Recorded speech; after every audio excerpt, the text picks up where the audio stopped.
Ya estamos en contacto con el capitán de fragata Jorge Sáenz y si fuera así le mando mi saludo.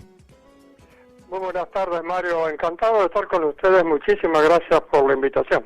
Bueno, para nosotros también es un gusto y lógicamente que, bueno, estamos cerquita del 2 de abril, apenas 2 semanas, y usted es un hombre que conoce, ha estudiado, ha escrito sobre esta materia, y a nosotros nos quedó una impresión después de leer una nota de Javier Llorens en la cual él extraía muchos párrafos de textos suyos.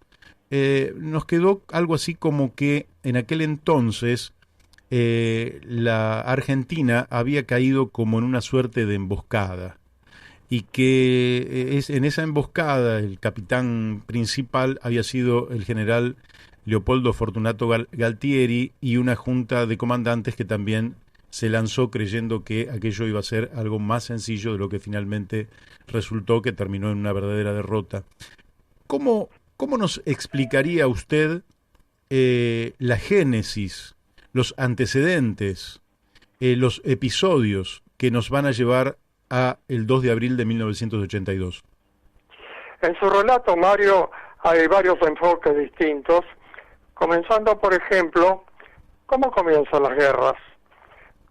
Parecería que el engaño, que fue así, es una cosa novedosa, pero no fue así. Por ejemplo, la Primera Guerra Mundial fue un complot del propio Estado Mayor del Ejército Austrohúngaro, sabiendo que iban a matar al archiduque Francisco Fernando, que era el heredero de la corona, claro. Permitió que viaje a Sarajevo, donde lo mataron, y eso motivó después la invasión del Imperio Austrohúngaro a los Balcanes. Ese es un caso. Primera Guerra Mundial, con un desastre pavoroso, por supuesto. La Segunda Guerra Mundial fue un engaño del propio ejército alemán en la frontera con Polonia, debido a un ataque que supuestamente soldados o fuerzas, comandos polacos atacaron una estación de transmisión en septiembre de 1939, que eran soldados alemanes disfrazados, y eso motivó, la invasión nazi a Polonia, y ahí generó la Segunda Guerra Mundial. Así es. Vietnam, el episodio del Golfo de Tonkin, donde supuestamente un pesquero norvietnamita torpedeó al Maddox, un destructor americano, torpederos que era en realidad un pesquero simulado, ¿verdad? Uh-huh. Bueno, y en cada episodio, por ejemplo, Irak, que ahora me viene a la memoria. Es cierto.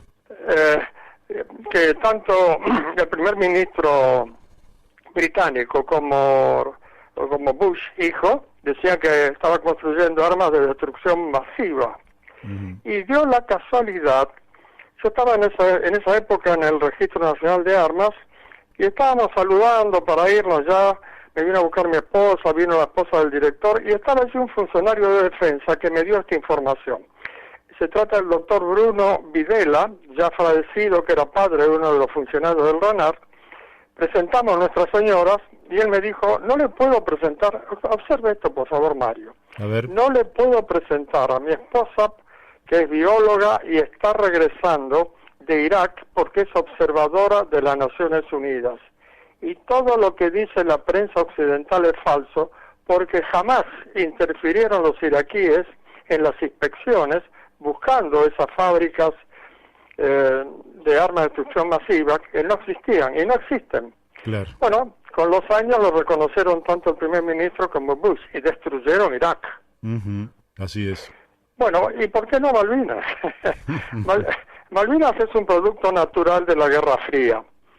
Y en realidad todo comienza con una expansión soviética que se remonta al 20º Congreso del Partido Comunista en febrero de 1956, después de la caída de Stalin, y ahí sí. El hombre fuerte era Khrushchev.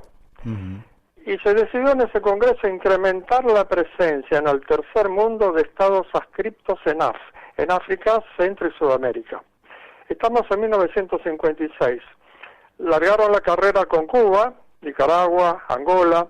¿Por qué? Porque con el almirante, un brillante almirante que tenían, Sergei Gorskov, donde no tenía lugar para ponerse medallas en el pecho al estilo soviético, ellos provocaron una expansión de la flota soviética que había tenido un papel bastante opaco en la Segunda Guerra Mundial para competir con Estados Unidos. Y necesitaban bases, porque hay un tema de fondo. Los pasos bioceánicos en esa época y en plena Guerra Fría, que eran Panamá, controlado por Estados Unidos, Sí. Gibraltar, controlado por la NATO, Suez, controlado tanto por la Unión Soviética como por la NATO, el estrecho de Hormuz, Mal al-Mandab, creo que se dice así, Map al-Mandab, el Cabo de Buena Esperanza. Por ejemplo, ¿qué pasa si Suez, durante la Guerra Fría, hubiera venido un barco que se llama Ever Given, ese monstruo que se trabó ahí en el canal, Sí. y el desastre que hizo en muy pocos días? Entonces, si Suez quedaba cancelado por razones militares o políticas, el Cabo de Buena Esperanza era fundamental para el tráfico de Oriente a los requisitos de Occidente, Europa, Estados Unidos. Entonces, necesitaba una base para que los submarinos soviéticos, torpederos que ya estaban en esa área, tengan como alimentarse su logística. De ahí entonces apareció el caso de Angola, la guerrilla en Angola, que en realidad son eufemismos con aquellos de guerra de liberación, pero en realidad es una forma de tomar un poder, como pasó por ejemplo en Cuba, con el argumento de Batista, etcétera. Entonces el tema es muy complejo. ¿Y qué quedaban? Solamente libres, bajo ningún control, el Cabo de Hornos y Magallanes, es decir, el paso del Drake por el sur. ¿Y qué pasaba? Y por eso Nicaragua, si se cancelaba el servicio del canal de Panamá, que ahora es doble, ¿no? Pero en ese momento simple, y automáticamente el Cabo de Hornos, como era antes de la construcción en Panamá, pasaría a ser importante. Y en ese lugar ya estaban, me consta en lo personal, porque lo viví en la Marina, había una gran cantidad en el mar continental nuestro de buques soviéticos, con equipos de radio que no respondían a pesqueros, y además buques de investigación científica que incluso paraban en Ushuaia. Y además, concretamente, en la década del 55 había pescadores que informaban haber visto periscopios, que no eran de la Marina nuestra, por cierto. Durante ejercicios de la flota nuestra aparecían también ecos extraños, y además, un compañero mío, precisamente, siendo comandante de un submarino de los nuestros, estaba navegando en inmersión por el estrecho de Magallanes, frente al estrecho de Magallanes, y se cruzó con un submarino soviético en superficie, de esos gigantes que tenían de 200 metros. Necesitaban una base en la Argentina también. Eso por la parte Unión Soviética. Y la NATO necesitaba una base. Argentina no era un país confiable, dado nuestro penduleo en materia de política exterior. Y la base para la NATO era Malvinas, que ellos llaman portaaviones insumergibles. Claro. En consecuencia, como la Argentina no era un país confiable, se pergeñó el conflicto que comenzó con la acción ofensiva argentina del 2 de abril del año 82. Pero cuando avanza esa acción ofensiva, es indudable que la Junta de Comandantes, que en aquel momento presidía el país, pensaba que realmente no iban a tener la respuesta que finalmente tuvieron. Quiere decir que algún indicio previo hubo para sospechar de que no iban a venir por ese submarino insumergible. Bueno, efectivamente, esta es la segunda parte del comentario, que es muy interesante y creo que la más interesante. Nosotros estamos en una crisis muy seria, en realidad estamos acostumbrados a las crisis, lamentablemente, pero en ese momento con un gobierno de facto, con cierta característica, peor. Estaban muy mal y dependía nuestra economía, de acuerdo con el consejo de Martínez de Hoz, el ministro de Economía de la época, dado que se nos cerró por razones de derechos humanos, política, etcétera, dado que fue una dictadura, se nos cerró el mercado americano por un lado y europeo por el otro. En consecuencia, tuvimos que recurrir a China y la Unión Soviética. Tal es así que el presidente, el anterior a Reagan, Jimmy Carter, sí. pidió que no exporten, los países graneleros como la Argentina, no exporten granos a la Unión Soviética, que andaba en crisis en ese sentido con ese rubro. Y no solamente nuestro país no le hizo caso, sino que incrementó, y lo hizo en este caso viola. Incrementó la exportación, ganándose la antipatía de Estados Unidos, por supuesto. Entonces tenemos la postura económica nuestra, político-económica nuestra, adversa a Estados Unidos y a la NATO. La exportación y negocios con ellos, digo China, Rusia o Unión Soviética, pero no solamente en granos. Ahí comenzaron a llegar, usted recordará, Mario, empezaron a llegar los vehículos, los Lada, los rusos. Sí, sí. Y además otros negocios más. Muy bien. El tema es que Estados Unidos, que se mueve por supuesto, para eso tienen sus planes, en el año 81 realizó una serie de visitas absolutamente inusitadas y una invitación al hombre fuerte de la Argentina, que no era presidente pero era jefe del ejército y miembro de la Junta, el general Galtieri.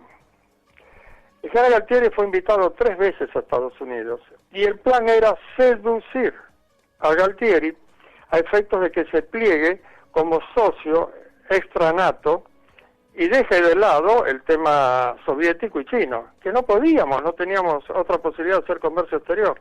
Por lo menos se creía que no se podía. En consecuencia, Galtieri fue invitado 3 veces a Estados Unidos. Ahora me voy a referir a una invitación que tuvo en Estados Unidos entre el 5 y el 15 de agosto de 1981. Y vinieron acá muchas visitas. Por ejemplo, anote por favor, Mario, el jefe del ejército de Estados Unidos, es decir, del Army, el jefe de la Marina, el Navy, el jefe de la Fuerza Aérea, Air Force, senadores y varios generales y almirantes en particular, entre ellos el comandante de operaciones navales, el comandante del jefe de la flota del Atlántico Sur y el comandante de la flota del Pacífico, todos en Buenos Aires. ¿Por qué? Impresiona, ¿no? Claro, ¿por qué? Y además vino un personaje que fue vital en este tema, el general Vernon Walters.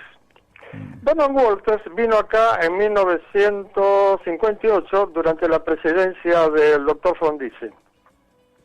Él era general de 4 estrellas ya en ese entonces, me parece que 3, pero bueno, a sus efectos lo mismo, asesor del presidente Eisenhower. Sí. Estas 4 estrellas fueron ganadas porque sabía 6 idiomas a la perfección, entre ellos el español, nunca estuvo en combate en ningún lado ni en ninguna guerra.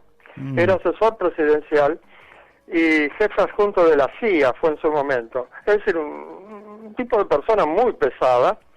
Estuvo en Buenos Aires y de ahí voy a sacar un apéndice para referirme después.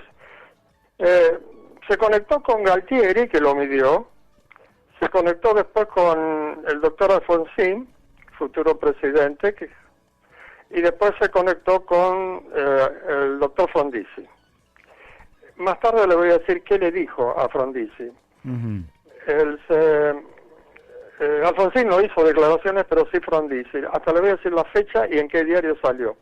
Ahora, Galtieri fue invitado a Estados Unidos y cuando Vernon Walters estuvo acá a principios de año, le dijo que el proceso militar argentino estaba agotado y que ellos no podían dejar el gobierno simplemente entregando a la democracia e irse a su casa. Tenía que salir por la puerta grande. Por ejemplo, invadiendo las Malvinas, o tomando las Malvinas, o recuperando las Malvinas, según la óptica, porque Margaret Thatcher deseaba desprenderse de las Islas Malvinas debido a que tenía una crisis importantísima y en consecuencia Estados Unidos iba a mantenerse neutral y apoyar políticamente ese desembarco que tenía que ser incruento para no despertar el amor propio británico. Ese fue el principio del lazo. Y el lazo se completó cuando Galtieri viajó, también invitado por el gobierno americano, en el mes de agosto, y a mí me resulta como increíble, ¿no? Porque Galtieri expresó que quería conocer California y Disneylandia. Disneylandia. Sí, Disney. Y yo en un libro que escribí le puse Visita al ratón Mickey, ¿no? Bueno, sí, yo, a mí si me invita a un país no le voy a decir, hay algún parque de diversiones, vamos, que me gusta la montaña rusa, no puede ser. Bueno, no importa, pero eso fue lo que hizo y fue acompañado, qué privilegio, ¿no? Viajar a California, a Hollywood, ahí en Anaheim, a Disneylandia, y además acompañado por el asesor del presidente Reagan, y además en español. Y ahí fue cuando los detalles los tomé de un libro americano que se llama la presidencia del presidente Reagan, ¿no? Sí. Y dice que le dijo Vernon Walters a Galtieri, que le cerró la otra parte del lazo diciendo que si hacen tal cosa, por ejemplo, traiga al gobierno, los derechos humanos, acabó el tema y pasamos a buenas relaciones con Estados Unidos. Y una serie de propuestas muy interesantes, en particular la del desembarco en las Islas Malvinas, a efectos de poder instalar la base que ellos necesitaban. Fue así que luego pasó por el Pentágono y por la Secretaría de Estado, que estaba en ese momento, es decir, la Cancillería, que estaba en ese momento en manos de Alexander Haig. Sí. Este señor fue comandante de la NATO, nada más, general de 4 estrellas, y además, cuando habló con el embajador Takacs, nuestro embajador, el embajador argentino en Washington, hablando con él, le dijo el día antes del desembarco, porque ellos sabían todo, es otro capítulo le dijo que ellos podían gestionar un enlace con Inglaterra, no intermediar, y eso lo resalta el embajador Takacs en sus memorias. Este señor no fue intermediario, fue gestor, pero gestor, preguntémonos, ¿a favor de quién? Por supuesto, del norte. Bueno, el hecho es que Galtieri dio el ok y pocos años después tuve un testimonio muy interesante de un compañero mío que había estado en la Junta Interamericana de Defensa. Por supuesto, conocí a varios personajes, entre ellos los traductores. Y este traductor le dijo que había ejercido... Galtieri no hablaba inglés, o si hablaba como Tarzán, y él fue el traductor en interlocución con el general Haig, de la Secretaría de Estado. Sí, sí. Y le comentó, como era argentino, en fin, usted sabe que fui el traductor, y cuando terminó la reunión, yo fui con ellos, y Galtieri le dijo a sus asesores, había varios generales, y el ayudante de él, creo que era coronel, le dijo, ya está todo arreglado, vamos por Malvinas, nos apoya Estados Unidos. Agosto 1981. Ahora, convergen factores en esta dirección. Por ejemplo, Davidoff, en septiembre de 1979, había hecho un contrato para levantar unas instalaciones en las Islas Georgia. Eran 3, que después la vendería como chatarra y no tan chatarra porque había maquinarias muy buenas. Ese contrato tenía vigencia hasta el 83. Primer punto a destacar. Inglaterra no contrata así como hacía un señor desconocido, menos siendo argentino, y menos no perteneciendo al Commonwealth. Inglaterra se maneja con el Commonwealth. Y después de varios no, arrimándonos al año 81, dijeron que sí. Iba a ser la otra trampa. Claro. Bueno, volviendo a los pequeños indicios que había, la Argentina, la Marina en particular, como los A4Q ya no funcionaban más, andaban mal, en fin, había que renovar el material y Estados Unidos dijo no, porque había una enmienda, no le podían vender a la Argentina. Fueron al mercado europeo y compraron 14, iban y compraron, lo concretaron, en 1981, 14 superestandard y 12 Exocet. Eso a Francia, ¿verdad? Eso en Francia, sí. Aeroespaciales vendía los Exocet. El hermano del presidente era presidente de Aeroespaciales, un general, Mitterrand, y habían comprado 12 Exocet. Bueno, el hecho es que tuvieron muchos inconvenientes para la recepción de los Exocet, y hablo de 1981. El que estaba a cargo en ese momento era un compañero mío, capitán de fragata Alaveso, después vicealmirante, y él me comentó en forma personal, y me dice que tenían problemas con el espionaje que le hacían los franceses, ahora se llama DGSE, lo que sería la CIA para ellos,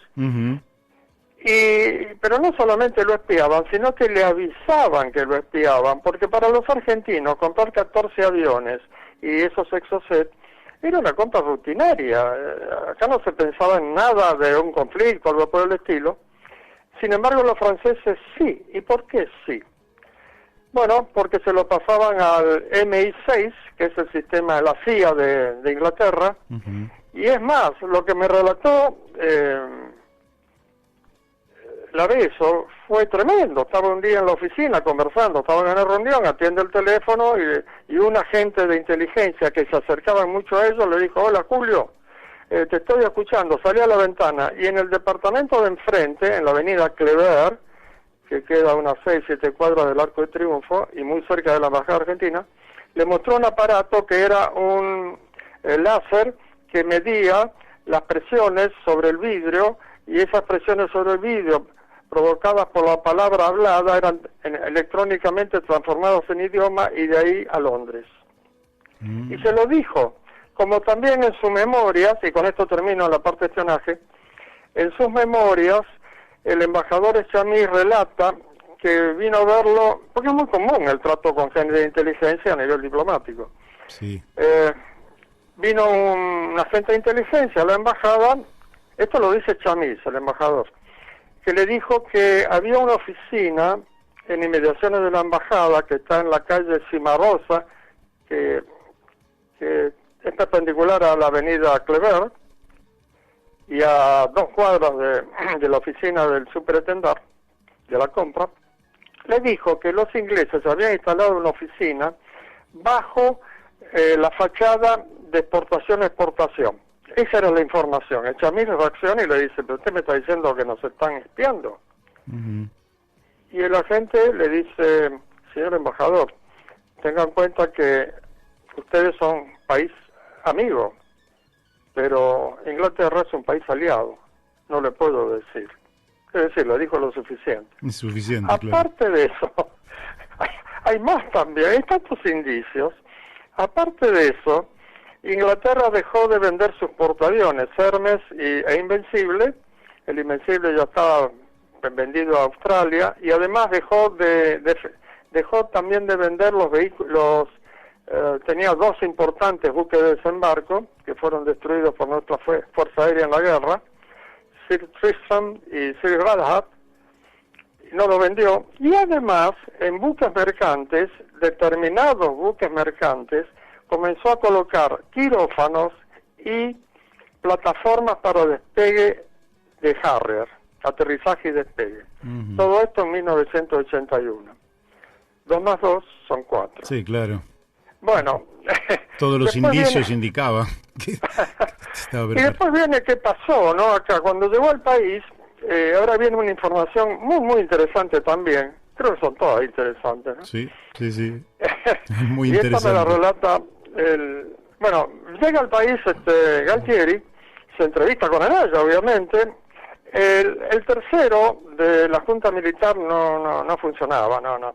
El amistoso era mucho más moderno, tan moderno como compañero de Menéndez, el que fuera gobernador de las Islas Malvinas, y no contaba, es decir, no metía baza, ¿no?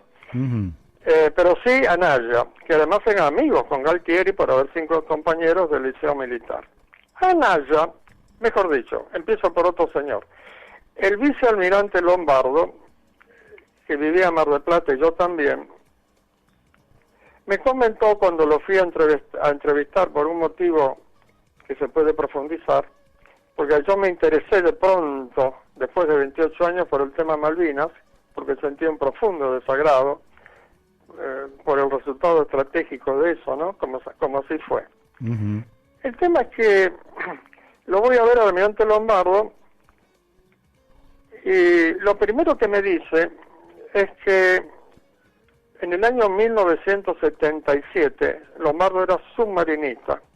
Uh-huh. En 1977 era comandante de la Fuerza de Submarinos en Mar del Plata y lo cita su superior, el comandante naval en Puerto Belgrano, almirante Anaya. Uh-huh. Y le pregunta a Anaya que estaba preparando un plan esquemático. Un plan esquemático es un plan sintético de lo que se va a hacer. Claro. Un plan esquemático que tenía que entregárselo al almirante Macera para presentárselo al general Videla para desembarcar en las Islas Malvinas. ¿Y qué opinaba usted de los submarinos nucleares británicos? Y esto es vital, lo que voy a comentar ahora. El almirante Lombardo me dijo que le expresó que si los submarinos nucleares llegaban a la zona de las Islas Malvinas antes de que arribe la Fuerza de Tareas Anfibia con su grupo de desembarco, los submarinos nucleares estaban en condiciones de echar a pique toda la flota. Debo aclarar, Mario, que un submarino nuclear no se dice la velocidad máxima bajo el agua, pero andan los 44 nudos, digamos 70 kilómetros por hora abajo del agua. Claro. Los buques de superficie y andan a 25 nudos, 29 nudos, pero por poco tiempo. Estamos hablando de 44 bajo del agua. Son terribles, letales, es un arma estratégica. Y hablo de los torpederos, ¿no? Sí, sí. Los misilísticos, otra historia. Bueno, entonces, antes del desembarco eran hundidas la flota.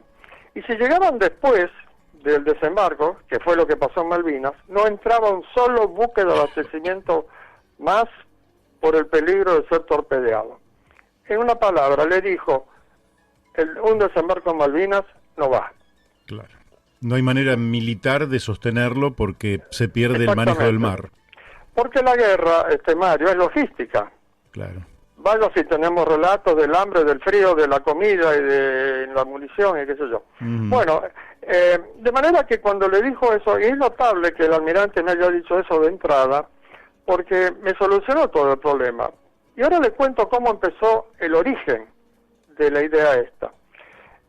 Ya vino entonces, en el 81, adquirió el país de regreso, habló con Anaya, se pusieron de acuerdo, el hambre y las ganas de comer. Uh-huh. Y el día 15, esto me lo dice Lombardo, ¿no? El almirante Lombardo, me dice que el día 15, cuando él tomó ya almirante el comando de operaciones navales, el comandante de operaciones navales en la Marina es el dueño de los fierros. Es comandante de aviación naval, comandante de la flota y el comandante de la infantería marina.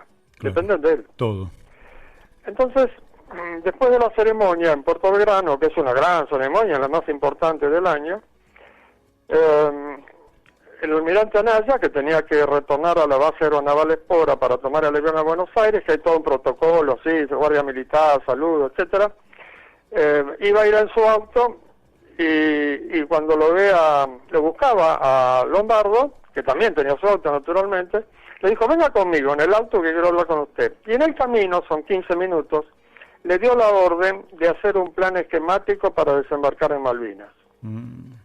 El almirante Lombardo, en este sentido, fue muy generoso conmigo porque no solamente me decía los hechos, sino lo que él sentía, que eso es poco común. Por eso digo que fue muy generoso. Entonces le contestó a Anaya, en un automóvil, una orden estratégica de carácter sí. estratégico. Bueno, y entonces Lombardo le dice, señor, el desembarco y además la defensa, no, solamente el desembarco. Pero señor, ¿cómo? Usted haga eso, solamente el plan esquemático para un desembarco.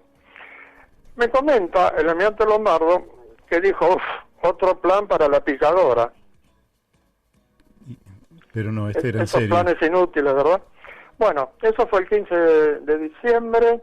El día 11 de diciembre, no, 22 de diciembre, si mal no recuerdo, tomó el gobierno Galtieri por la caída del 11 de diciembre de Viola.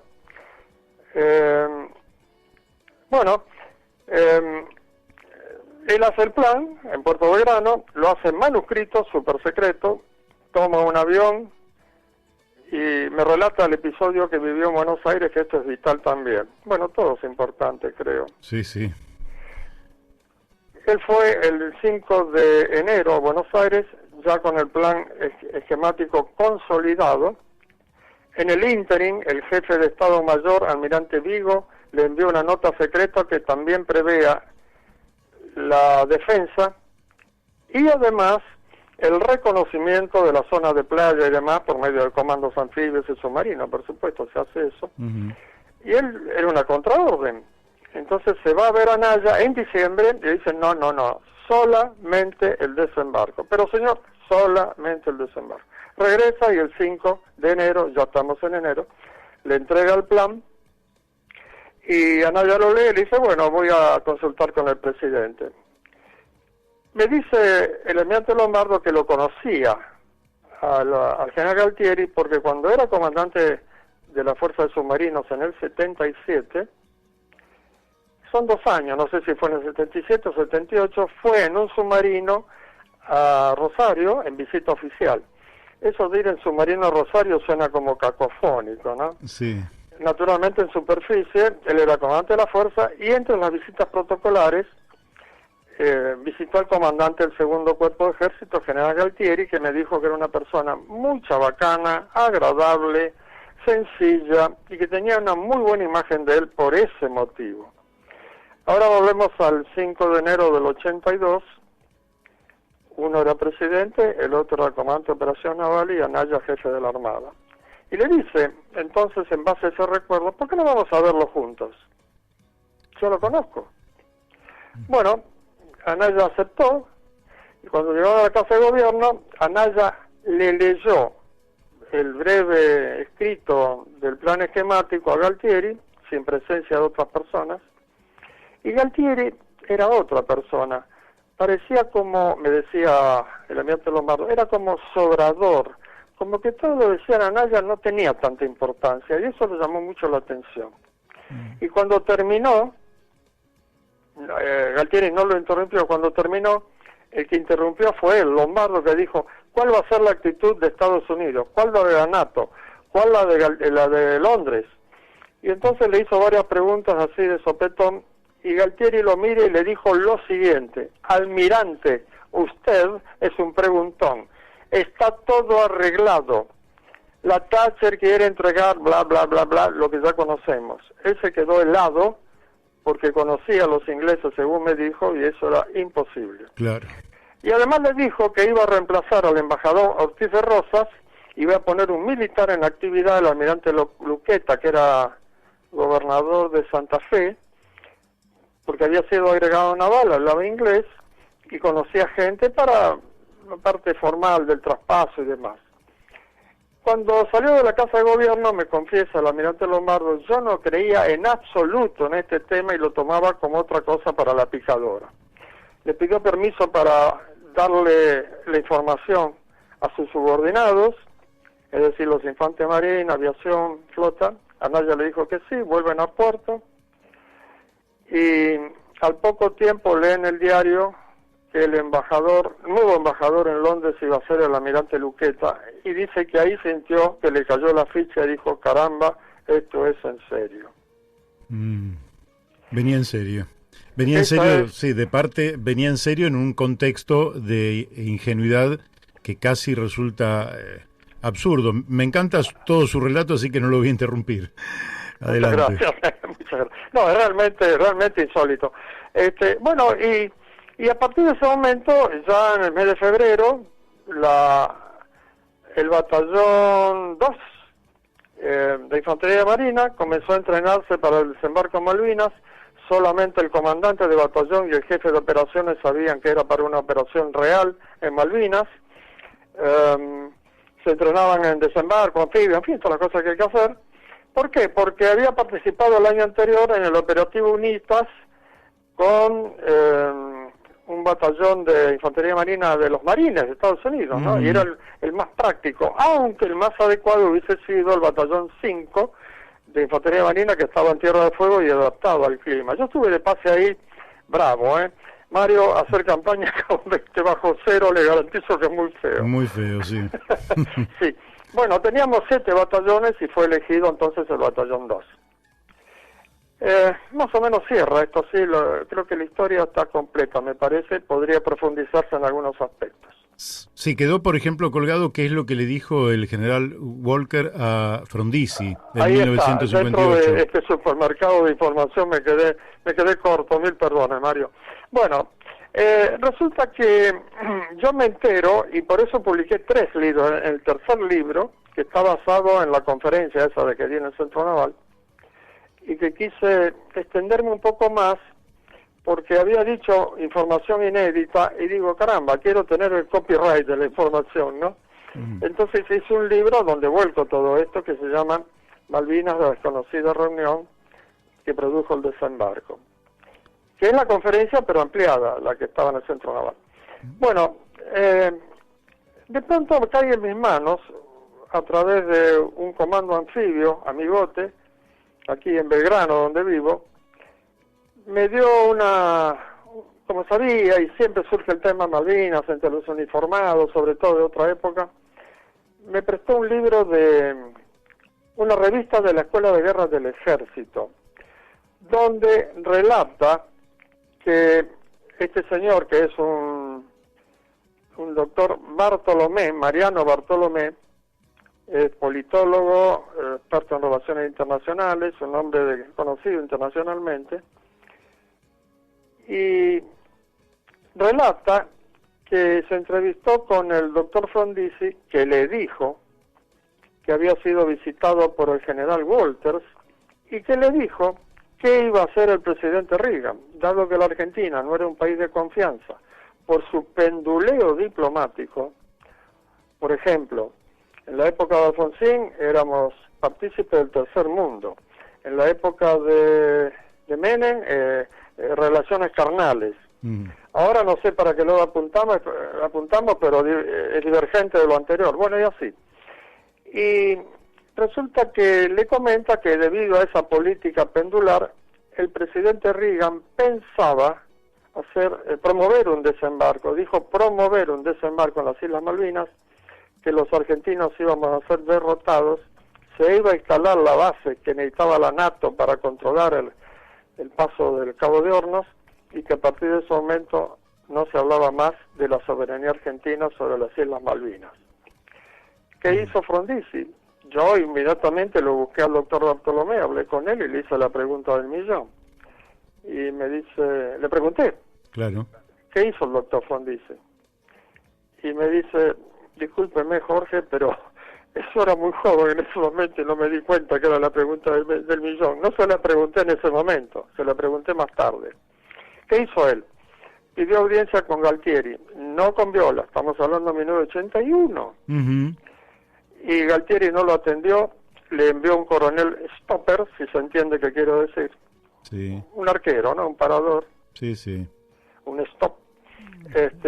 Pero quedó en el misterio eso, ¿no? Lo notable y lo interesante es que el doctor Frondizi, en el diario La Prensa del 10 de septiembre del 89, día que no me puedo olvidar porque es vital, relata esto en el diario La Prensa, 10 de septiembre del 89, en un reportaje que le hacen 2 periodistas de La Prensa y salió en primera página y en el interior, en las páginas 6 y 7, donde Frondizi relata todo esta entrevista que tuvo con Walters. Es decir, era la clave de la guerra. Sí, ¿Por claro. qué la guerra? No obstante, ¿por qué Reagan lo llama el día 1 de enero al general Galtieri? ¿Por qué lo llamó? Si era el producto de su propia estrategia, junto con Inglaterra. Porque la guerra hay que evitarla aunque sea en el último segundo. Y si Galtieri optaba porque Reagan intervenga, le iba a exigir que pasen al bloque de la NATO.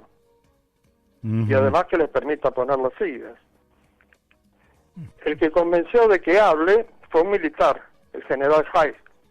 Le dijo hasta último momento. Pero una vez largado el desembarco, ocurre un hecho también que nos llama la atención. No puede ser que Inglaterra en 3 días mande al Atlántico Sur la nota la flota, que envió al Atlántico Sur. No puede ser. La logística que requiere para ir a una guerra, una flota, dura semanas y semanas con planeamiento anterior. Quiere decir que estaba todo preparado. Exactamente, no puede ser. Y zarpan a los 3 días y estaban haciendo un ejercicio. Ahora, ¿por qué ellos previeron cronológicamente? Porque ahora viene la convergencia del caso de Davidoff en Georgia, de la seducción a Galtieri, de la preparación de los barcos con quirófanos, de la no venta de los buques. Todo converge en el mes de abril. Primero, hubo mucha difusión por falta de capacidad en materia de contrainteligencia. Había muchos que sabían que se iba a hacer el desembarco, no la fecha exactamente, pero sí probablemente dentro de poco.